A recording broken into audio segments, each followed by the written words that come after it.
This is Audible. Delta Moon, Delta Rangers, Book 1. Written by Iris Sword. Narrated by Carlos Ramirez. Zabar, Deltrax, Sector VX-19, Space Ranger Headquarters. As Space Ranger Zabar Ilara admired the holographic display of his fated mate, his heart soared against his broad chest. Etched into the plasma surrounding the glass was his name, Victorio, the Victorious One. The foreign name rolled awkwardly from his lips, so Zabar preferred to call his future lover by his title, Belimar, the Beloved.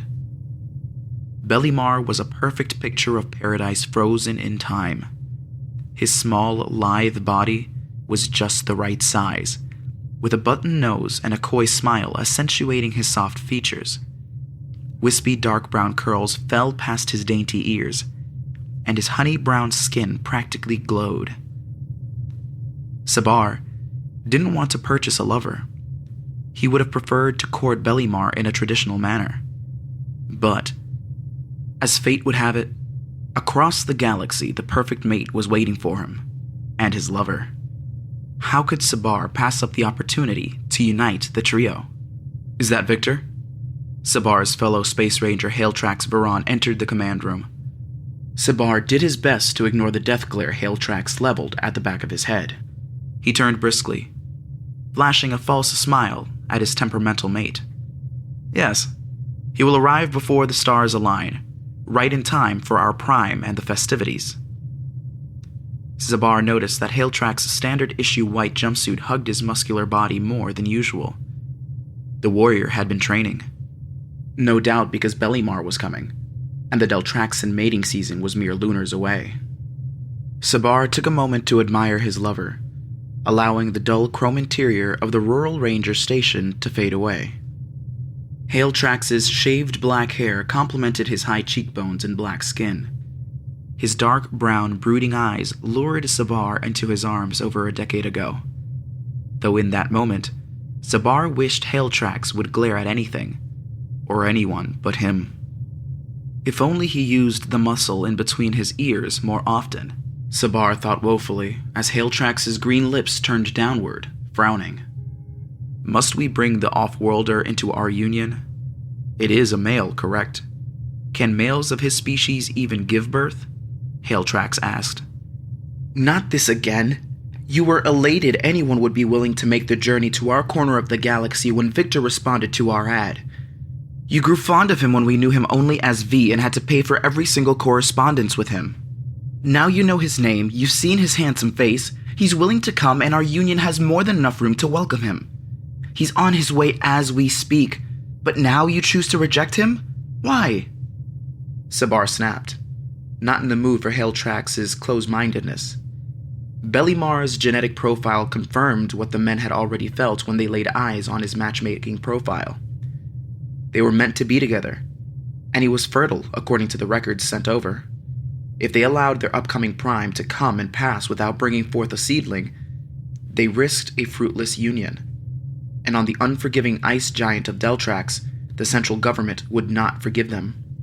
They would be torn apart, resorted into new unions, withering away as their souls cried out for one another. Victorio was the answer to all of their prayers. So why? Zabar wondered silently. Why is Hailtrax so resistant? "What is it like on TQ-9? Do you truly believe this?" Hailtrax motioned towards the holograph. "Human can survive?" "Warm. At least that's the impression I got from his last correspondence. And you know just as well as I do, it is our responsibility that Victor not only survive, but thrive here on Deltrax," Zabar rebutted. Deltrax was inhospitable, an ice giant ravaged by brutal winter storms all lunar long. However, he and Hailtrax were of some means. The people of Deltrax practiced communal living, but as space rangers designated to patrol the nearby galaxies, they received a sizable stipend from the Galactic Confederation, They could lavish their new mate with furs, and travel to warmer planets if need be in the dead of winter. It was only during the festival season that they had to return when their prime was upon them, and the mating urge strong. What of his temperament? Have you ever heard his voice? Zabar knew there were more questions waiting to spill from his mate's impatient lips. Sweet and mild-mannered, according to the Maverin. I've not heard his voice, but I expect it to be just as pleasant as his face. In all truth, the matchmaker was little more than a dealer, selling lonely hearts, dreams instead of bodies. Still, Zabar wasn't going to budge. Bellimar was going to join their union, no matter what. What if the records are lying? The Maverin could be a fraud. We will have wasted what could be our last prime on an unknown. Please reconsider Zabar Zaydan. We can find another, one of our own kind. The money means nothing. Our future together means everything. And just like that, the truth finally came out. Zabar went rigid, stunned by Hailtrax's unexpected vulnerability. We will figure it out when the time comes, Zabar whispered, turning his face towards the glass floor. Hailtrax's lips pressed into a thin line. Lies, he is willing, and that is that, Zabar shouted, cutting Hailtrax off. And I am not. This is a mistake that has gone on too long, Fated. You've put your trust into the wrong hands. Do not blame me when this all blows up in your face. Hailtrax spat back, turning on his heels as he stormed out of the command room. The large double doors separating the room from the hallway slammed shut, and Zabar was left alone with his own thoughts. A bright purple mist, Zabar's corona, surrounded his body. It was distressed, jagged, nothing like the soothing aura that usually enveloped the Ranger. In a way, Hailtrax was right. The Maverin could have lied. Bellimar could be misrepresenting himself. But what choice did they have? They already tried and failed many times to mate one of their own kind to produce a seedling. Zabar placed his hand right below his stomach. His womb was dying, or already dead. With the Deltraxan population dwindling at an unprecedented rate, it was already common to see unions of 5 or more amongst the tribes of Deltrax. He and Hailtrax had unionized out of necessity as much as they did out of love. Intertribal unions were the only ones that bore fruit anymore, and theirs had failed. This prime could very well be their last shot. True, if their new mate didn't produce, Zabar and Hailtrax could enter the dreaded barren years where their seed dried up and coronas waned. Torn apart by the laws of their land, loneliness would eat away at their spirits, absorbed into the periphery of an oversized union. As the old saying went, a heart can love endlessly, but the body grows weak. Regardless of all the unknowns, Zabar refused to let his aspirations be ground into dust by Hailtrax's negativity. He'd fought for years to keep their union together, hoping against all reason. They won't separate us, not without a fight. Zabar spun around so he could look up at the holograph once more. In Bellimar, Zabar longed for a mate, a companion, and if he dared to say it, a new friend. But he would take what he could get, as long as he produced an heir.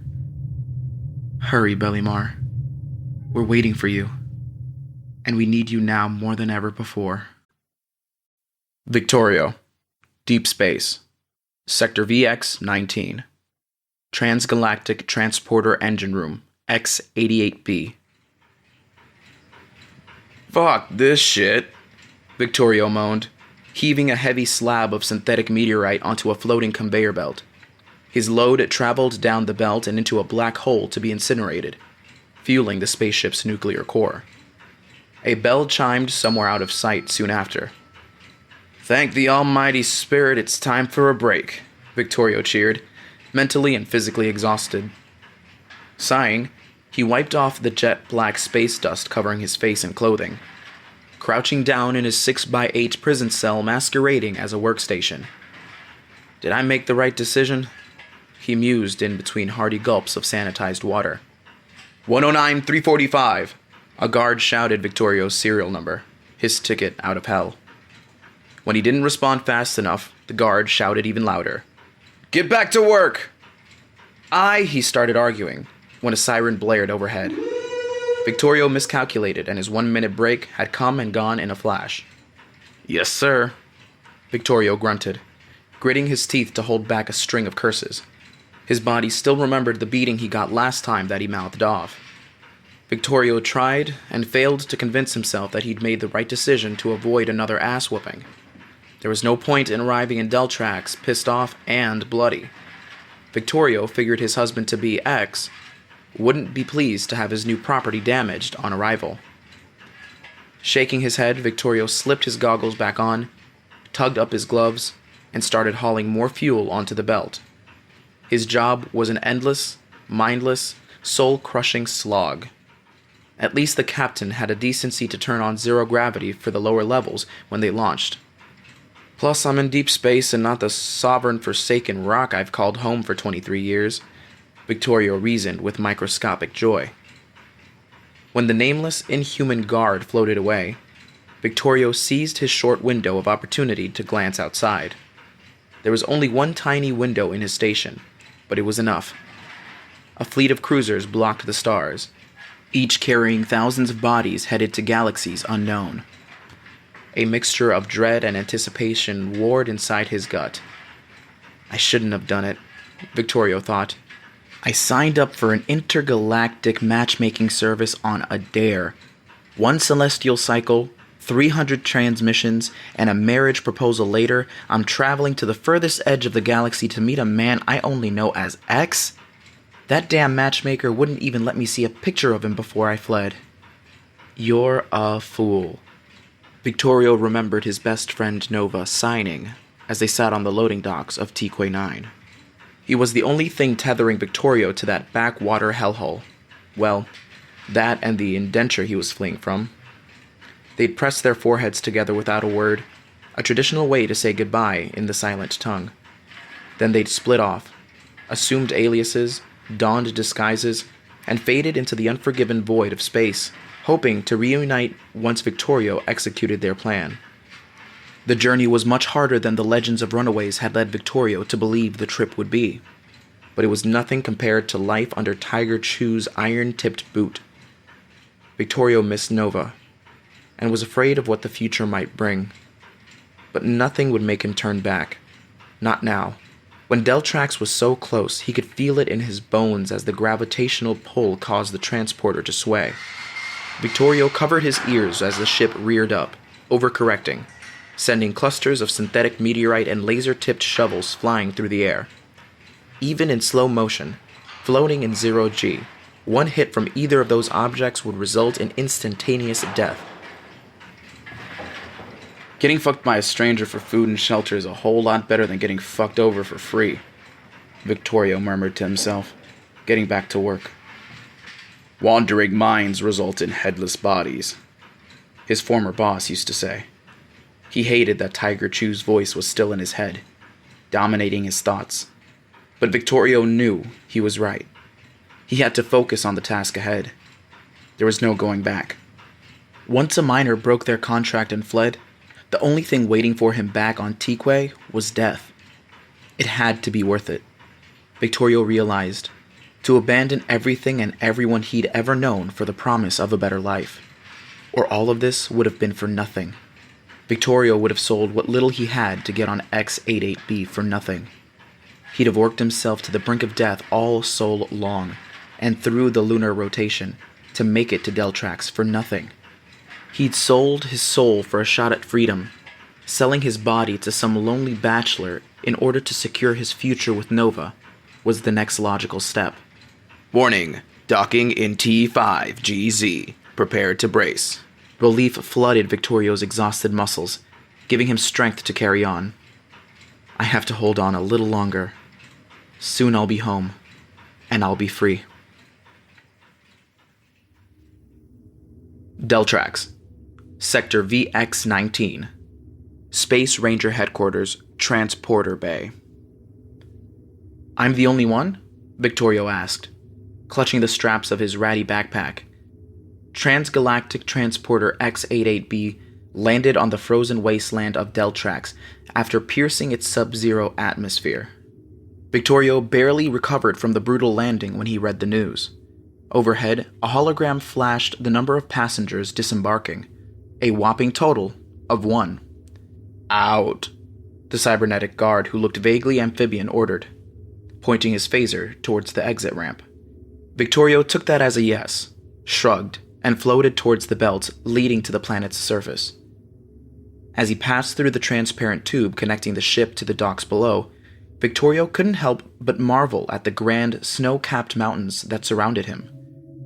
Tequay 9 was hot all year long, kept that way by an artificially generated ecosystem geared to keeping miners in the mines. Deltrax, on the other hand, was a frozen wasteland, or a winter wonderland, depending on how optimistic one was. The atmosphere held a blue tinge, and Victorio wondered if the air was breathable for him. Despite the apparent harsh conditions of his new home, Victorio took heart that at least X hadn't lied about how awful it was. Here's to hoping he's not hiding anything else from me, Victorio mused, oscillating between joy and terror as he got closer to the surface. Once he reached the surface, however, Victorio regretted gambling away his last blanket for a bottle of Tequil. He shivered so hard, it felt as if his teeth would fly out of his mouth. When the anti-gravity sensors turned off and his feet hit the ground, Victorio took off running to what looked like a door. The bay was silent, a blinding white in color. Aside from his transporter, the other terminals were empty, so no one greeted him as he flew across the bridge connecting the bay to the side of the mountain. He ran and ran until he passed through the arc carved into the rock and collapsed.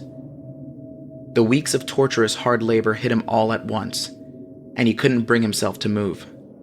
So he waited for someone to come. He'd half expected X to be waiting for him at the docks. If he didn't show up soon, the cold would kill him before they got a chance to say, "I do." Oh, Victor? A voice called out to him from above in broken Quay. X? I'm Victorio, by the way, not... Victorio couldn't finish his sentence. Stunned. Hovering above him was a ball of sea foam green gelatin and large eyeballs, swirling around in nauseating circles. He couldn't figure out if it had a mouth, or if it was beaming its words straight into his mind. Either way, X looked nothing like Victorio imagined he would. His flowery transmissions on galacticmates.ag, going on and on about the winter winds on Deltrax and his position in government, made Victorio picture a big, fat, hairy alienoid politician. He most definitely hadn't imagined his fiancée to be a rolling sack of green shit. Pardon me, Victor. My quay is underdeveloped. The monster, his husband, apologized profusely. Why couldn't he be a warm teddy bear of an alien instead of a fucking slime ball? Victor bit his tongue to stop himself from cussing out loud, swallowing the massive lump in his throat. Victorio rolled onto his stomach and pushed himself onto his knees. He didn't try to stand. He knew if he did, he'd bolt back to the ship demanding entrance and get blasted to bits. There was no going back. His ticket was a one-way trip. Hey, Victorio mumbled, overwhelmed by the prospect of marrying whatever the hell X was. Mavrin. A much deeper voice came barreling down the black void behind the slime ball. Soon after, two figures emerged from the shadows. Both beings looked male and humanoid, with one head, 2 arms, 2 legs, and 2 eyes. Each stood over 6 feet tall. Victorio reasoned as he was a little under 6 feet himself. Their clothing was elaborate, white spacesuits that hugged their muscular bodies. Shoulders covered in lavish, snow-white fur capes with matching fur hats. Whatever animal they'd skinned to make them must have been huge, because the fur was thicker than anything Victorio had ever seen. On their shoulders were gold medallions pinning each side of the capes, though Victorio couldn't read the alien language on them. What stood out the most about them, however, wasn't their clothing or their humanoid shape. It was the color of their skin.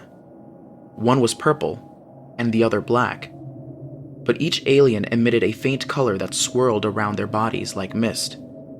Holy shit! Victorio covered his mouth, embarrassed. He had to admit, these men were more pleasing to his eyes, but he was also confused how X could be two men. Who else would be at the bay to greet him? Though the slimeball was still in the running to be his fiancée and could speak Kwe. The bearded purple alien, with a matching lavender-colored aura, stepped forward first. He cocked his head to the side before extending his left hand. Victorio hoped a handshake meant the same thing on Deltrax and went to grab his hand. Instead of shaking it, the alien tugged Victorio to his feet and into his chest. He gasped as Lavender placed Victorio's hand over his chest, the alien's free hand on Victorio's waist. Victorio could feel 3 hearts beating in the stranger's chest. "Bellimar," the alien began. "You honor us." Who the fuck is Bellimar? Victorio wondered out loud, disturbed by how overly familiar he was acting with him. Or was his actions customary on Deltrax? Victorio seriously doubted it. He would be covered in green slime by now if that were the case. So he put his credits on these new aliens being his fiancés. Before Lavender could respond, the beardless black alien stepped forward. He was glaring, and for the life of him, Victorio couldn't understand why. He circled the pair until he was behind Victorio, sandwiching him in between their bodies. The heat rolling from their skin and furs was almost unbearable. But Victorio had to admit he preferred it to the cold.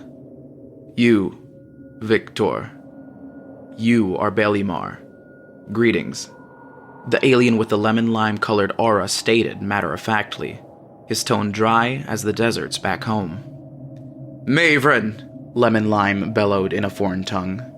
The green blob rolled until it was beside the trio. "Good. Now for the ceremony to unite you all under the laws of this land." Preacher Blob trailed off, switching from Kwe to another language. "Deltrax," Lavender began. "Sector VX-19. Lemon Lime finished his sentence. What the hell? How can they all speak Kwe? What the fuck is going on? Victorio started to panic. "Yes, Deltrax, Sector VX-19. Repeat after me. I..." Preacher Blob's body shivered, causing Victorio to gag. "Space Ranger Sabar Ilara," the bearded alien began. "And I, Space Ranger Hailtrax Veron." The beardless alien finished their sentence once again. "Wait, y'all are space cops? Fuck me!" Victorio groaned, tugging the sides of his cropped hair in dismay. He wondered what kind of cosmic punishment he just flew into. He was about to marry not one, but 2 officers of the galactic law? A celestial cycle of freedom on that transporter wasn't worth the eons of jail he'd face when they discovered his secret. Or worse, death at the hands of his not-so-former master Tiger Chu if they turned him in for the bounty Chu most definitely placed on his head. "So soon?" Hailtrax bent forward, pressing his green lips onto Victorio's right ear. "The ceremony comes first. Goao." All Victorio could do was blink in surprise, unable to turn around to punch the jackass in his face. "Shh," Sabar ordered. "I..." 3 of the blob's eyes zoned in on Victorio. Victorio... Ilara Veron." He hesitated, afraid to give out his last name so soon. Victorio flinched as both men's auras intensified, so bright it was almost blinding. "Good. Swear to unionize under the authority of the Galactic Confederation and the blessing of Deltrax's government, in perpetual bliss, until death breaks your bonds. Preacher Blob switched to the foreign language after finishing the vows in Victorio's. Both men responded in their tongue while Victorio mumbled his reply. Seemingly satisfied, the blob began rolling back towards the loading bays, leaving Victorio behind. And just like that, Victorio was officially married. At least, he thought he was. "Bellimar," Sabar grinned. "It's time to depart."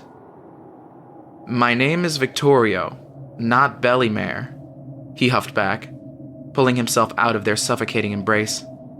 The men looked to one another, their eyes sparkling with light every so often. Victorio wondered if they were communicating telepathically, momentarily afraid they could read his mind. But that didn't seem to be the case as they turned to look at him. If they could read his mind, they'd divorce him on the spot. Victorio's thoughts were spiraling out of control, preparing backup plan after backup plan, in case they decided to arrest him now that Preacher Blob was gone. What if they're undercovers? But Chu didn't know where I was headed. There was no way he caught up with me so fast. Right? Anything else? Hailtrax waved his hand towards his backpack. Nope, just me. Victorio scrambled to grab his bag before Hailtrax could. Hailtrax's frown turned into a jagged scowl as Sabar's gaze hardened. Victorio scowled back at both of them, holding his backpack around his stomach like a shield. Sorry to disappoint. Victorio was surprised by how much their obvious disappointment worried him. They barely knew each other, but something about seeing his fated mates looking so forlorn after cycles of sweet talk cut him deep. Sure, he got 2 meal tickets for the price of 1, but they were space cops. If they did a little digging, they would know he wasn't supposed to be here. Shuffling awkwardly, Victorio turned to watch the matchmaker roll towards the docks with desperation. What have I gotten myself into? What the hell are you doing? Victorio shouted, snapping out of his thoughts as Hailtrax picked him up bridal style like he weighed nothing. Carry. Victor, weak. Thin, he said, scowling deeper, if that was even possible. Can walk? Victorio squeaked in broken Quay before he corrected himself. I mean, I can walk, goddammit, put me down. Hailtrax turned to stare at Sabar, sharing another of their creepy telepathic moments before Hailtrax stated, no. And that was that. Ignoring Victorio's protest, Sabar took Victorio's backpack away, and the newlywed triad disappeared into the darkness of the mountainous cave. Deltrax, Sector VX-19, Ilara's and Varan's private quarters. Home. Victorio yawned, having fallen asleep in Hailtrax's arms as they wandered through a maze of interconnected tunnels. Victorio looked to Sabar, who was smiling as he repeated himself. Home. Victor. Victorio nodded, allowing Hailtrax to place him on his feet with great care. Being pampered was so foreign to him.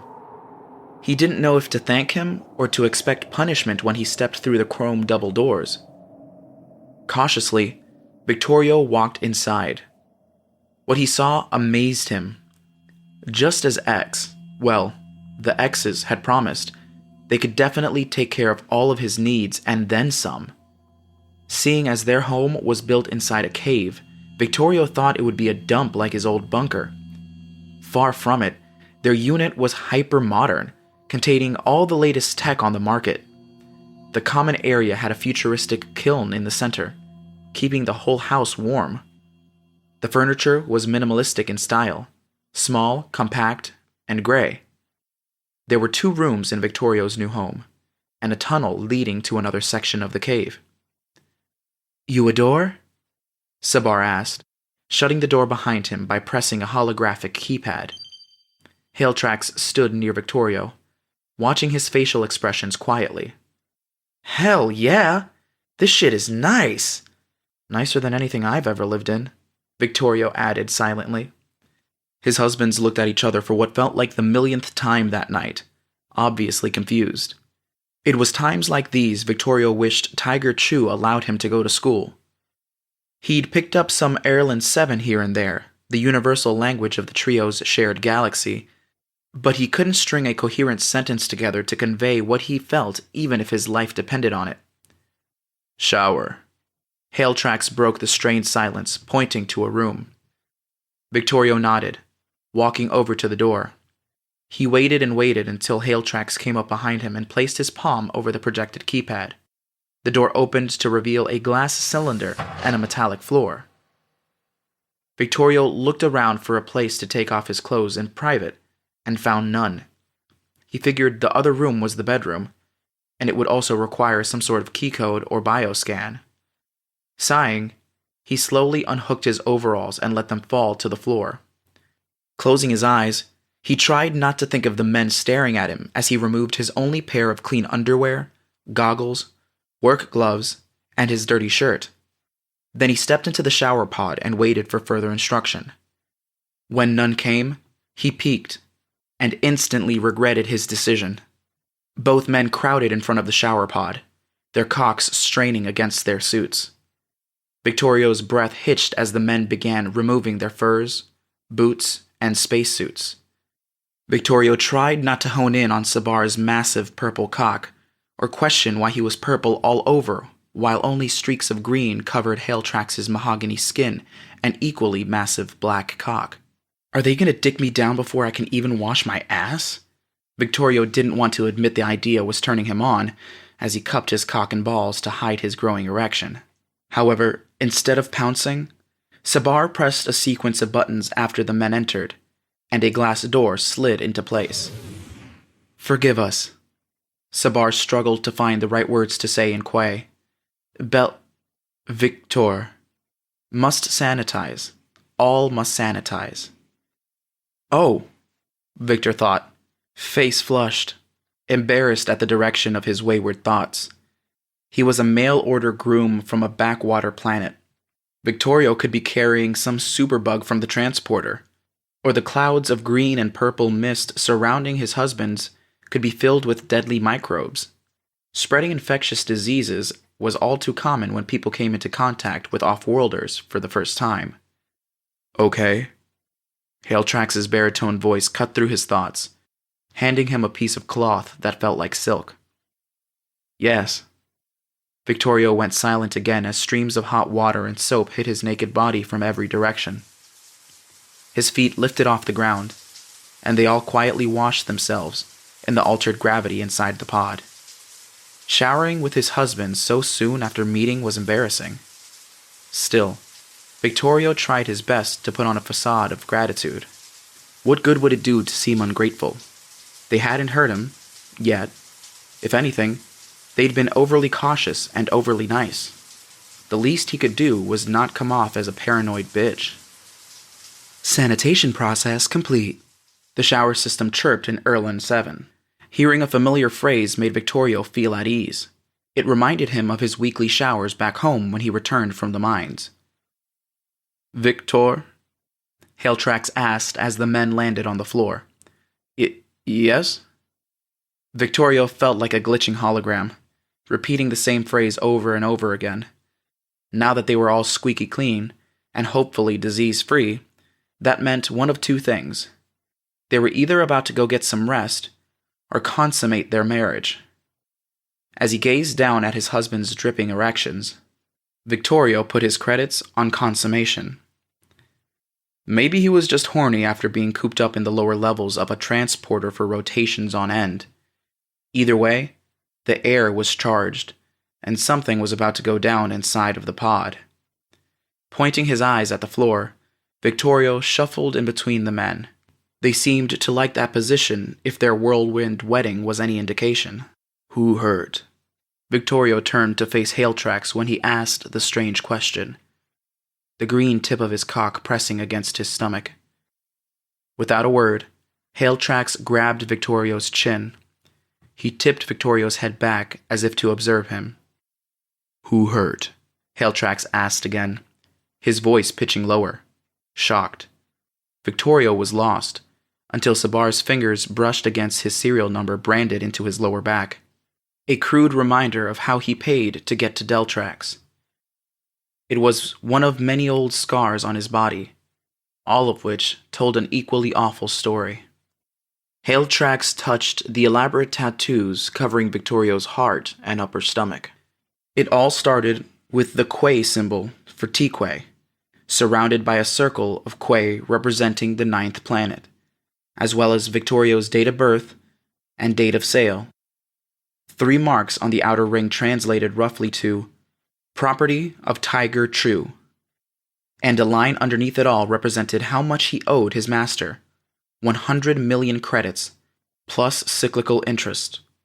It was a permanent reminder of his indenture, his absolute dependence on Chu for survival, and the fact that Chu owned him until he paid off his dead parents' enormous debts. Who hurt? It finally dawned on Victorio that Hailtrax was asking who hurt him, as Sabar's hand landed on a recent scar on his hip. After fighting off some assholes trying to steal his bunk in the transporter, one of the guards' phaser rods hit him. Just thinking about the incident sent shockwaves of pain shooting up Victorio's sides. How was he supposed to begin explaining to them all the people who had hurt him when his grasp of Erland 7 was abysmal, and his command of their dialect non-existent? Without any way to say what he wanted to say, Victorio, Sabar, and Hailtrax stood in silence yet again. Damn it, Victorio cursed mentally. How are we gonna do anything without the translator here? In the star logs, actors make it seem so easy. You land on a foreign planet, pop a translator in, and do your business. In the real world, chips are expensive, and school isn't free. There's not enough time in the day or night to explain my fucked up situation to them. It's not important. What's important right now is in front of me. And well, behind me. Victorio tried to smile, wrapping his arms around Hailtrax's neck. What was the point of dwelling on the past when he was doing his best to move on and make a future with these strange alien men? Victorio went up on his toes to kiss him, to do what he always did when things got tough. Drown out his emotions with sex, drugs, or both. Hailtrax didn't respond to Victorio's advances, allowing his new mate to press their lips together, awkwardly, before grabbing him by his hair. Victorio winced, so Hailtrax relaxed his grip. "Stay still," Hailtrax moaned. "What are you doing?" Adrenaline shot through Victorio's veins as the men closed in on him, their heat literally evaporating the water left on his skin. "We are fucking you, as you requested." Hailtrax smirked, bending forward to kiss Victorio properly on his lips. His tongue pressed against Victorio's lower lip, demanding entrance. Victorio granted it. Feeling drunk from the heat, Hailtrax wasted no time, lavishing his new mate with affection, his kiss passionate and firm. Victorio gasped as Sabar traced his neck with his tongue, before sinking to his knees and parting Victorio's cheeks. Victorio's toes curled as Sabar's tongue entered his ass, his callous thumb pressing inside of him, opening him wide. It was all so sudden but somehow felt so right. Victorio couldn't remember a time in his life he'd been so ready to have a man fuck him senseless, let alone 2 horny cops packing some serious heat in more ways than one. "Experienced?" Hailtrax asked, pulling away as Victorio's panting filled the air. He took Victorio's cock into his hand as well as his, rubbing them together, moaning harshly. "Huh?" Victorio could barely pull himself out of the fog clouding his mind. "No, I'm not a virgin." "Virgin." Hailtrax's rough hand sped up, playfully torturing the tip of Victorio's cock with the palm of his other hand. Sabar continued prepping Victorio, his tongue and thumb so deep in his ass. Victorio vaguely wondered if he could hit his prostate and make him come all over Hailtrax's hand. He'd bend over and lick it up, suck their big cocks, longing for them to gag him, spank him, and... Victorio was overheating, and he couldn't understand why he felt so funny inside, Maybe they're space wizards and space cops, because whatever this feeling is, this heat burning me up inside, it's not normal. Not one bit. I've fucked before, Victorio sighed, tensing as Hailtrax focused on his nipple instead of the head of his cock. He pulled Victorio's nipple hard before massaging it, his other hand going up and down their cocks rhythmically. Hailtrax and Sabar's teasing hands and tongues were driving Victorio up the wall. He needed something bigger, something harder inside of his mouth and ass now. Not right word. Are you unmated? Without a child? Hailtrax rephrased, his question sinking to his knees as Sabar suddenly stopped and stood. Yes. The question threw Victorio for a loop. Of course, he expected to have children with them. They'd gone on and on about fertility in their transmissions, and Victorio had assured them that he wasn't hiding a secret love child or string of divorces before they met. After a freak accident, Victorio inherited an artificial womb when his crushed lower half was replaced with a donor's through cybernetic fusion, so they could have all the babies they wanted in the future with some specialized care. Still, Victorio didn't want to think about getting knocked up while they pounded his ass into oblivion. Do you wish to be mounted? Sabar asked in almost perfect Kwe, lining his cock up with Victorio's entrance, the head of his cock already piercing him. Mounted? Yes. To tell the truth, Victorio didn't mind who he was sleeping with, or how they did it, topping or bottoming as long as his partner was a beast in bed. But it was something about these men that made him want to lie back and take whatever they would give. Victorio flinched, crying out as Hailtrax's long, thick tongue wrapped around his throbbing cock. Shit, he knows how to suck. Do not fear me, Sabar murmured, pushing his thick cock inside of Victorio's ass while his large hand wrapped around the smaller man's throat. Sabar kissed the side of his face, near Victorio's open lips, while Hailtrax sucked Victorio dry, clutching Victorio's cheeks, staring into his eyes the whole time. Victorio was certain he'd catch fire any minute, lust and fear warring in his gut as he was pinned between them, powerless and delirious from lust. I'm not afraid of you, Victorio mumbled, and for once, he was being honest. Sabar's cock forced its way further inside of his ass, sending jolts of pleasure racing down his spine, blotting out the momentary pain. The feeling of Hailtrax's mouth on Victorio's cock felt downright divine. He lavished the tip of his cock with his warm tongue, teasing Victorio's balls to the point Victorio feared he'd come too soon. It all felt so surreal, so wonderful, so out of this world that Victorio felt his resolve crumbling in an instant. Why are you crying, Bellimar? Sabar went rigid as tears rolled onto the back of his hand, clutching Victorio's throat. Hailtrax pulled away, staring up at Victorio in disbelief. Shit. Victorio hadn't realized he was crying. A wave of shame hit him, hard. What did I expect? I chose between shitty and shittier options. Be grateful you're still alive, dumbass.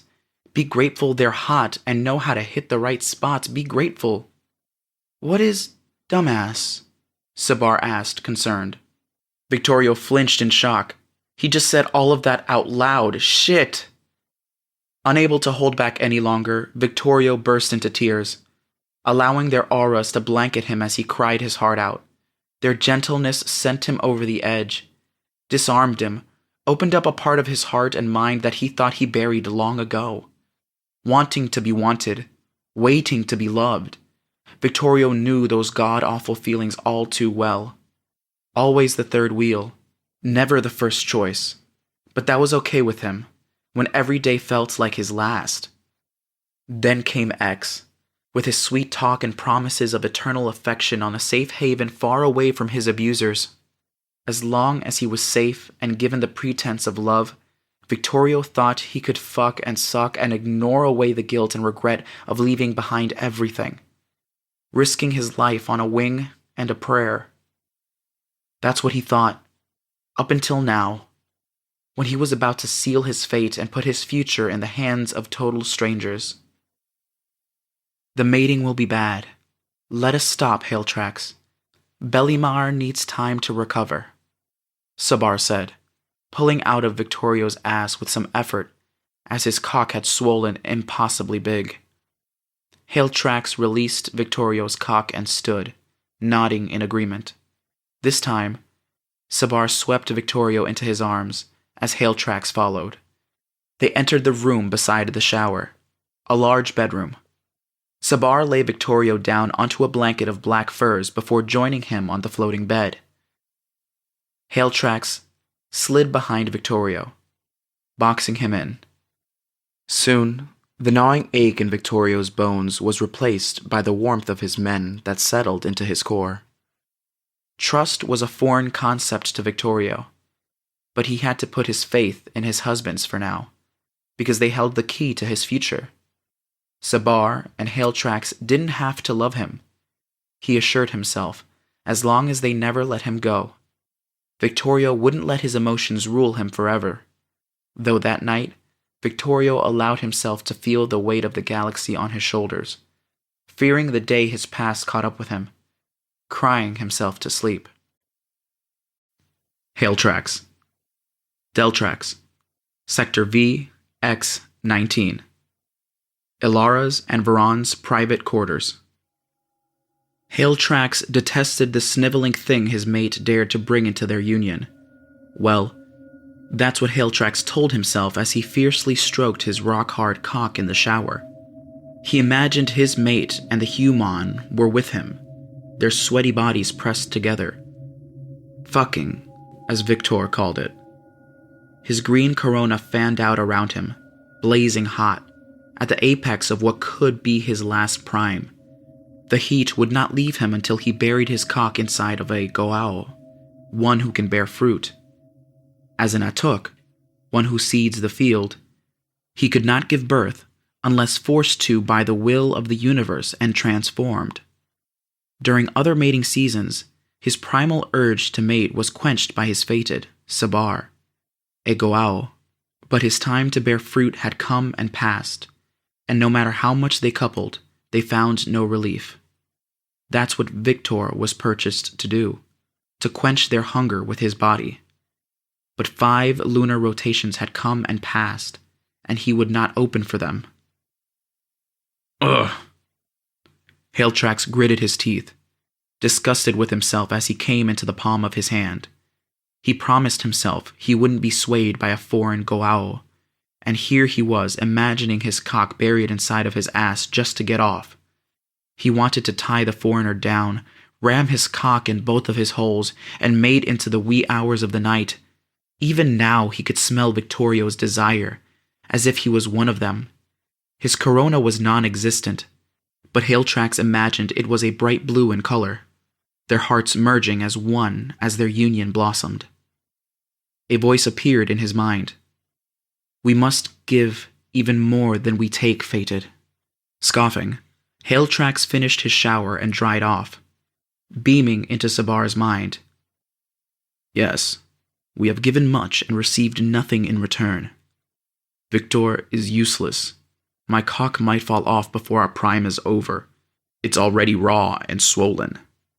That elicited a laugh, a rare sound these days. True, but we were enemies before we became lovers too. Give Belimar a chance, If not for me, do it for us. He is frightened, and he has every right to be so. You saw the marks on his body, the bruises, the brand. Wherever he came from, they terrorized him. It is our duty to protect him, be it as mates or rangers. Only a harmonious union bears fruit. Give him a chance. Follow my voice. Come and see for yourself what our household could be like. Hailtrax paused mid-step as he exited the shower pod, only a towel wrapped around his waist. True, he despised whoever hurt Victor more than he hated the thought of the human being with them. No one in their right mind would treat a Goa'uld with such contempt and get away with it on Deltrax. Goa'ulds were too far and few in between. Hailtrax followed the sound of his fate's voice down the tunnel connecting their weapons vaults to their private quarters. There he found Sabar chatting with Victor as they wandered through the maze of weaponry. Victor was wide-eyed, like a skittish Bertic cub, smiling. Hailtrax dropped a month's worth of credits to outfit Victor with a translation device, and upgrade Sabar's and his, so they could communicate with each other like civilized beings. Moments like this made the purchase worth it. You and I must treat Victor with care and respect, while we keep our distance, Sabar said after the incident in the shower pod on the night of his arrival. Now, Hailtrax agreed. It was one thing to weep at the height of pleasure. Tears often turned the Ranger on, but the sight of the Goa'ulds' tears 5 moons ago unnerved Hailtrax more than he cared to admit. Victorio was strong-willed and charming, if a bit insufferable at times. He looked nothing like the hologram he sent over, but now Hailtrax realized he may have been ashamed of his appearance. He was handsome, but scarred, curious, but used to hardships and disappointment if his reactions were to be taken at face value. Victor never allowed Hailtrax to come close to him, but Sabar was almost breathing down his neck as they toured the room. It was a testament to Sabar's patience eating away at the barriers Victor put up around himself. Hailtrax needed to exercise the same level of patience, and as much as he hated to admit it, give Victor a chance. What does it do? Victor let his fingers graze the cold metal of a standard-issue phaser. Vaporize our enemies. Be careful not to turn off the safety mechanism, Goa'uld, Hailtrax stated, stepping out from the shadows. Victor froze, retreating behind Sabar. His reaction enraged Hailtrax, who counted backwards to calm himself down. He would never treat a Goa'uld with contempt, foreigner or not. Still, his anger would only cause Victor to become more afraid. Remember, he is not attacking your honor. He is reacting out of habit. Hardcore. Victor continued to walk, lips corked up in a half-smile, wearing a long white shirt insulated with fur. Do you enjoy weapons? Sabar chimed in, wearing a matching outfit as well as a robe. I like to tinker with the old tech offworlders dumped on my planet. Sometimes I refurbished vehicles and weapons for my old boss, Victorio said as he moved around holographic displays of their inventory.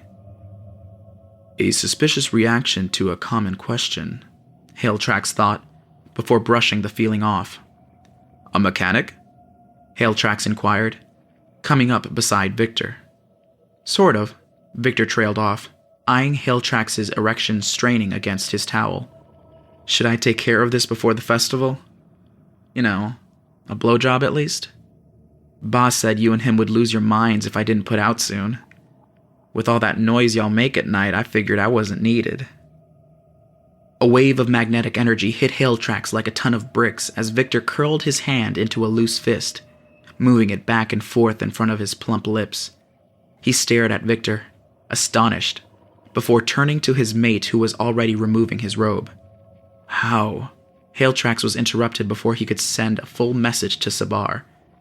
Let's just say I regaled him with wondrous tales of our moon, Delnon, this morning. He's eager to enjoy the festival, to see the stars and get out of this cave, and I said it would be hard to travel without some relief on our end. I did not demand anything of him. He offered to relieve us once you woke up. I couldn't pass up the opportunity. Trust is hard for our fated. He understands our relationship to be transactional in nature at the moment, regrettably. Sabar responded with a sigh. Manipulative? That's unlike you. But I'm not complaining. I've been dying to touch him ever since the incident. I'll enjoy what I can get. Hailtrax swept aside the holograms above the command center in the center of the room and assumed his place on top of the table. Sabar sat beside him in all his naked glory as Victor went to work. Hailtrax wanted to bend him over the table, fucking him hard as Sabar pounded Hailtrax's ass. But a blowjob would do for now.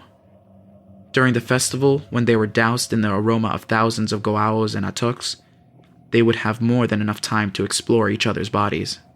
Hailtrax's head rolled back and his shoulders slumped as Victor swallowed his cock whole, working Sabar's shaft with his free hand. He went back and forth between them, his ass clenching and bobbing in the air as he took their cocks to the hilt. It took everything in Hailtrax not to slam the goao's throat.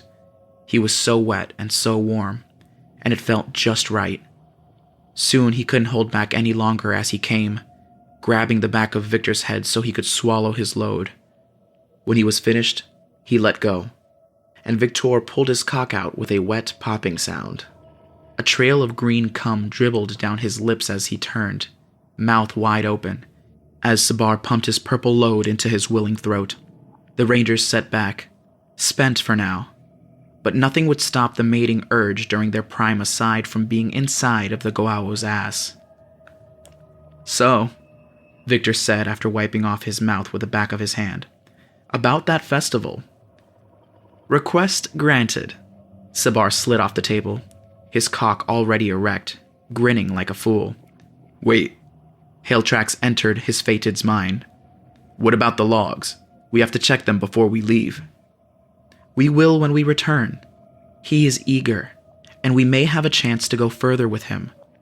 You know you need to mate even more than I do." Sabar countered. He was right. As a goaok, one who waters the land, Sabar was infertile, so his prime was less harsh than Hailtrax's, even though his body had returned to that of an atuk. Hailtrax hesitated as he slid off the desk as well, his cock painfully erect seconds later. He always checked his star log before leaving their private quarters. The idea of abandoning his daily routine seemed foolish when they could all just mate right here and forget the festival altogether.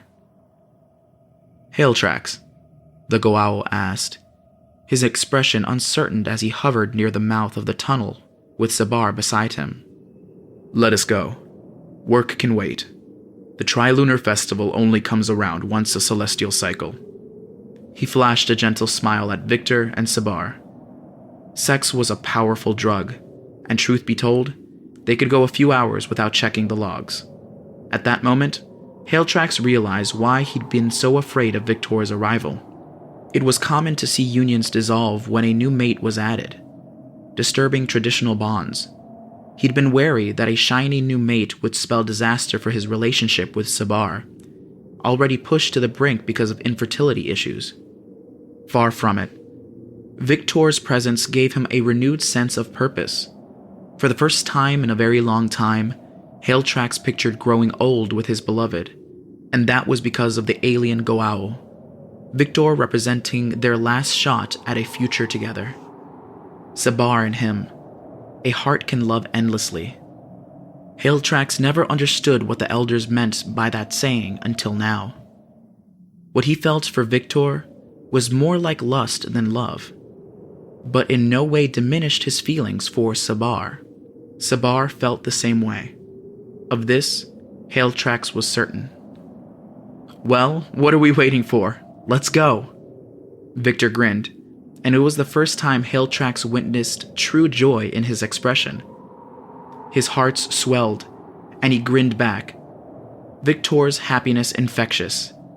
He hoped Victor would share the supreme gift of his body soon and allow Hailtrax to show him that a bright future was ahead for all of them.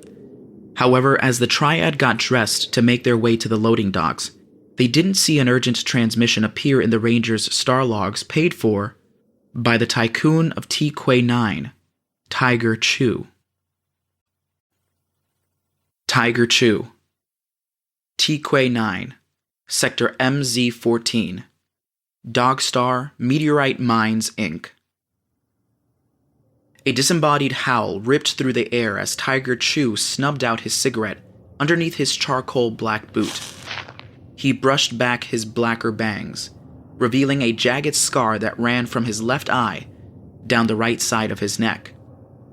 Chew crossed the desert surrounding his mining corporation slowly, not in any type of hurry to end the suffering of his latest victim.